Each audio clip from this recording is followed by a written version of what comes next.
Nabi Shallallahu Alaihi Wasallam ketika beliau sedang menangis dan mengalir air matanya membasahi kedua pipinya. Syekh memberikan ta'rif, memberikan kesimpulan bahwasanya apa yang harus kita ucapkan ketika kita sedang mendengar bacaan orang lain lalu kita ingin meminta berhenti, maka kita ucapkan atau disunahkan untuk mengucapkan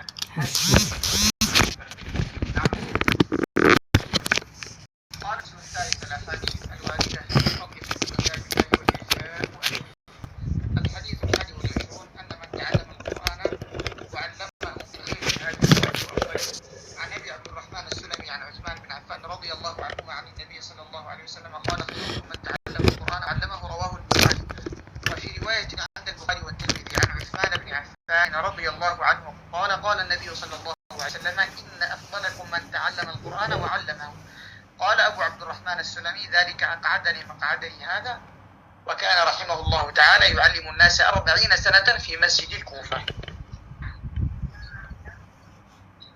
نترجم مباشرة يا شيخ؟ نعم تفضل الحديث واضح. طيب إن شاء الله. Baik, sekarang kita masuk pada hadis yang berikutnya, dan hadis ini hadis yang wadih atau hadis yang sangat masyhur insyaallah, yaitu fasal salis atau bagian yang ketiga, kumpulan hadis-hadis yang menyebutkan keutamaan menjaga kitabullah atau Al-Quran, dan juga balasan bagi orang-orang yang memeliharanya atau yang menjaganya, yang menjadi ahlinya. Hadis yang ke-21, yaitu orang yang belajar dan mengajarkan Al-Quran adalah golongan yang terbaik. Hadis ini diriwayatkan dari dari Abu Abdurrahman As-Sulami dari Utsman bin Affan. Ia meriwayatkan dari Nabi Muhammad sallallahu alaihi wasallam. Beliau bersabda, sebaik-baik kalian adalah orang yang belajar Al-Quran dan mengajarkannya kembali kepada orang lain. Dari riwayat Imam Bukhari. Dalam riwayat lain yang tercantum di dalam kitab Bukhari dan juga Tirmizi dari Utsman bin Affan radhiyallahu ta'ala anhu, Rasulullah sallallahu alaihi wasallam bersabda, orang yang paling utama dan paling mulia di antara kalian adalah orang yang mempelajari Al-Quran dan mengajarkannya kepada orang lain. Abu Abdurrahman As-Sulami berkata, inilah yang menjadikan aku tetap duduk di tempat pengajian ini. Aku mengabdikan diriku selama 40 tahun penuh di Masjid Kufa untuk mengajarkan Al-Quran kepada manusia. Naam ya Syekh. طيب الحديث الثاني والعشرون رفعة أهل القرآن ولو كانوا ممالك.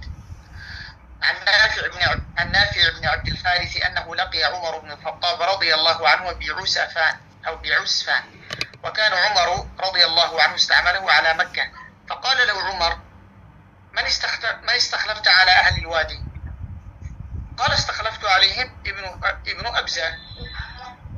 قال عمر قال وما ابن أبزة؟ فقال رجل من موالنا. فقال عمر رضي الله عنه استخلفت عليهم مولى؟ فقال إنه قارئ لكتاب الله عالم بالفرائض قاض. فقال عمر رضي الله عنه أما إن نبيكم صلى الله عليه وسلم قد قال إن الله يرفع بهذا الكتاب أقواما ويضع به آخرين. رواه مسلم وأحمد واللفظ لأحمد. يعني خلاصة هذا الحديث أن نافع بن عبد الحارث استخلف على القوم مولى، والمولى هو العبيد. فتفاجأ عمر، يعني كيف تستخلف عبدا على أحرار؟ فقال له إنه قارئ لكتاب الله كان عالم بالفرائض قاض. فقال عمر إن الله يرفع بهذا الكتاب أقواما ويضع به آخرين. أحيانا يا إخواني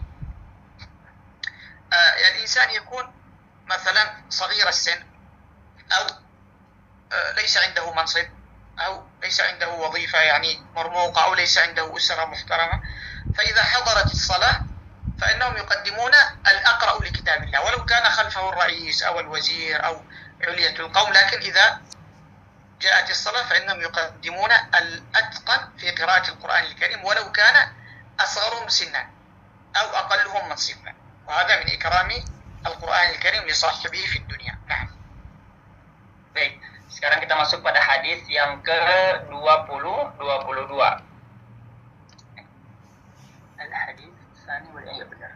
hadis yang ke 22 yaitu tentang kedudukan tinggi bagi ahli Al-Quran meskipun mereka bukan pemimpin atau orang yang terkemuka. Ya. Jadi di mata manusia bukan orang yang memiliki jabatan dan lain-lain, tapi mereka bisa diangkat derajatnya dari Al-Quran. Hadisnya dari Nafi' bin Abdullah bin Harith, ia bercerita bahwa ia pernah bertemu Umar bin Khattab radhiyallahu taala anhu di kota Busfan. Saat itu Umar sedang melaksanakan tugas pemerintahan atas perintah Nabi atau perintah Rasul sallallahu alaihi wasallam di Makkah. Umar bertanya kepadaku, siapa yang engkau tinggalkan sebagai pemimpin dan penanggung jawab penduduk lembah Wadi? Kemudian beliau menjawab, Ibnu Abza. Umar bertanya lagi, siapakah dia? Siapa asal usulnya? Kemudian beliau menjawab, seorang dari kaum kami penduduk lembah ini. Lalu Umar bertanya lagi, apa alasan engkau mengangkatnya menjadi pemimpin? Lalu dia menjawab, karena dia orang yang paling paham isi kitab Allah atau Al-Quran dan paling mengerti hukum-hukum agama atau faraid. Faraid itu kalau di pesantren-pesantren biasa ilmu yang Mawaris. Paling agak susah ya, karena dia berkaitan dengan hitung-hitungan dan angka-angka warisan. Kemudian mendengar itu Umar radhiyallahu taala anhu bersabda, sesungguhnya Nabi Muhammad sallallahu alaihi wasallam pernah bersabda, sesungguhnya Allah mengangkat derajat golongan manusia ini melalui kemampuan dan pengetahuan mereka terhadap Al-Quran dan menjadikan mereka pemimpin dan orang terkemuka serta memberikan kedudukan istimewa yang tidak diberikan kepada orang lain. Hadis diriwayatkan oleh Imam Muslim dan juga Imam Ahmad, dan susunannya ini berdasarkan riwayat dari Imam Ahmad. Dan Syekh memberikan ta'liq bahwasannya Allah Subhanahu wa taala mengangkat derajat manusia itu tergantung kedekatannya dengan Al-Qur'an. Ya, ta'alluqnya dengan Al-Qur'an, makin gede ta'alluqnya, hubungannya dengan Al-Qur'an, maka keistimewaannya juga di hadapan Allah dan mudah bagi Allah untuk membuat dia jadi istimewa di penduduk bumi. Dan dari hadis ini kesimpulannya yaitu mengangkat seorang yang tidak punya asal usul yang luar biasa di dunia menjadi seorang pengganti pemerintah, maka itu bisa asal dia memenuhi syarat, dan syarat paling utamanya adalah dia faham Al-Quran dan juga fikih, dan itulah keistimewaan ahli Al-Quran. نعم يا شيخ. طيب يا إخواني، البعض كان عنده مشكلة في البث في اليوتيوب. هذا حسابي على تيك توك وعلى الانستغرام، أنا فاتح في البث يا إخوان لهذه الدورة. الذي عنده مشكلة ممكن يدخل على صفحتي في انستغرام أو تيك توك ويتابع إذا كان عنده مشكلة في البث في يوتيوب أو في زوم. هذا حسابي، اليوزر نيم نشرته لكم. الانستغرام والتيك توك هو حساب واحد، نفس اليوزر نيم.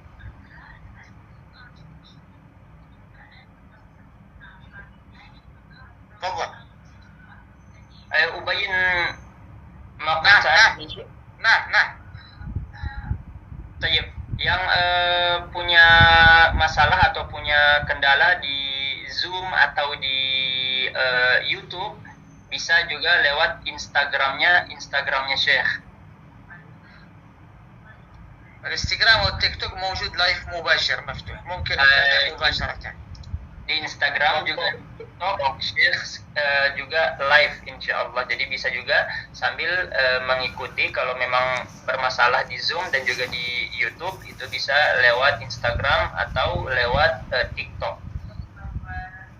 نعم. قال الحديث الثالث والعشرون أهل القرآن هم أهل الله وخاصته. عن أنس رضي الله عنه أن رسول الله صلى الله عليه وسلم قال إن لله أهلين من الناس. طبعا المقصود هنا أهلين من الناس، المقصود هنا جلساؤه والقريبين منه، لأن الله سبحانه وتعالى ليس له أهل. قال قل هو الله أحد الله الصمد لم يلد ولم يولد، فالله سبحانه وتعالى ليس له أهل، والمقصود هنا أهلين أي جلساؤه والقريبين منه. قيل من هم يا رسول الله؟ قال أهل القرآن هم أهل الله وخاصته، أي جلساء الله وخاصته المقربين منه. رواه مسلم وصححه الألباني. الحديث الرابع والعشرون: فضل صاحب القرآن إذا دخل الجنة. عن عبد الله بن عمر عن عبد الله بن عمرو رضي الله عنه قال: قال رسول الله صلى الله عليه وسلم: يقال لصاحب القرآن اقرأ وارتقي ورتل كما كنت ترتل في الدنيا فإن منزلك عند آخر آية تقرأها. رواه أحمد والترمذي وأبو داود والنسائي. وقال أبو عيسى: هذا حديث حسن صحيح وصححه الألباني. يا إخواني، نحن قبل قليل درسنا حديث إن الله يرفع بهذا القرآن أقوام ويضع به آخرين. هذا فضل حامل القرآن في الدنيا، وهذا فضله في الآخرة. في الآخرة لا يجوز لأحد أن يتكلم إلا من يأذن له الله سبحانه وتعالى، وصاحب القرآن الله سبحانه وتعالى يأذن له، يقول له اقرأ، فيبقى يقرأ القرآن ويرتل، وفي كل آية يقرأها يرتقي درجة في الجنة.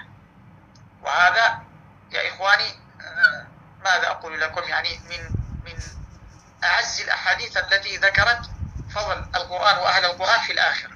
تخيل أن الله سبحانه وتعالى أن الملائكة يقولون لك يوم القيامة اقرأ، فتبقى ترتل ويسمعك الخالق ويسمعك جميع من في المحشر، وأنت تترقى في الدرجات إلى آخر آية تقرأها، إلى آخر ما تحفظ. نعم. Baik. Nah, sekarang kita akan masuk pada hadis yang ke-23 dan juga hadis yang ke-24. Hadis yang ke-23 ini yaitu tentang ahli Quran adalah golongan dan juga golongan yang terpilih dan juga bagian dari kekasih Allah Subhanahu wa taala. Dari Anas radhiyallahu taala anhu, Rasulullah sallallahu alaihi wasallam bersabda, sesungguhnya Allah memiliki golongan manusia pilihan dan istimewa dari kalangan hamba-hambanya. Kemudian para sahabat itu bertanya, siapakah mereka wahai Rasulullah? Beliau menjawab, mereka adalah ahlu Quran atau ahli Quran. Mereka adalah keluarga Allah, orang-orang pilihan dan juga kekasihnya. Nah, di sini Syekh memberikan ta'liq singkat bahwasanya Allah itu tidak beranak dan tidak diperanakan, tidak juga memiliki keluarga. Jadi yang dimaksud dengan ahli di sini bukan keluarga, bukan keturunan, tetapi keistimewaan. Yang dimaksud di sini adalah julasa atau al-aqriba. Jadi kita menjadi bagian dari makhluk-makhluk yang dipilih oleh Allah menjadi makhluk yang dekat dengan Allah, dianggap sebagai akriba, dianggap sebagai julasa, seperti itu.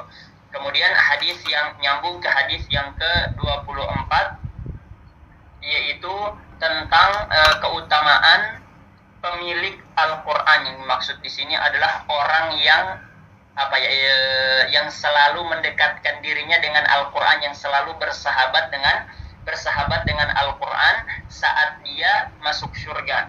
Dan hadisnya ini dari Abdullah bin Amr radhiyallahu taala anhu, Rasulullah sallallahu alaihi wasallam bersabda, nanti akan dikatakan kepada orang-orang yang memegang atau menghafal dan juga mengamalkan Al-Quran saat dia hendak masuk surga, bacalah atau teruslah membaca dan naiklah ke tingkat demi tingkat. Setiap bacaan itu akan mempengaruhi derajatnya atau tingkatnya. Serta ucapkanlah dengan perlahan dan juga jelas sebagaimana kebiasaanmu membaca dengan tartil di dunia dahulu. Sesampainya engkau di ayat terakhir yang engkau baca, itulah tempat kediaman dan tingkat tertinggimu. Jadi kata Syekh, kalau di bab sebelumnya atau di hadis tentang keutamaan di kisahnya Umar bin Khattab tadi, itu tentang keutamaan Al-Quran di dunia.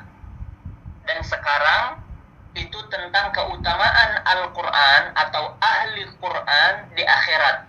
Dan kata Syekh, dari 40-an hadis yang ada di kitab ini adalah keutamaan yang paling agung yang dimiliki oleh orang-orang yang bersahabat dengan Al-Quran. Kenapa? Karena di akhirat nanti itu tidak ada satu orang pun yang bisa berkata-kata. Semuanya diam, hanya menunggu instruksi dari Allah Subhanahu wa Ta'ala. Tapi khusus untuk para penghafal Quran, para ahli Quran, orang yang belajar dan selalu dekat, terpaut hatinya dengan Al-Quran, itu dapat kesempatan khusus murojaah di surga.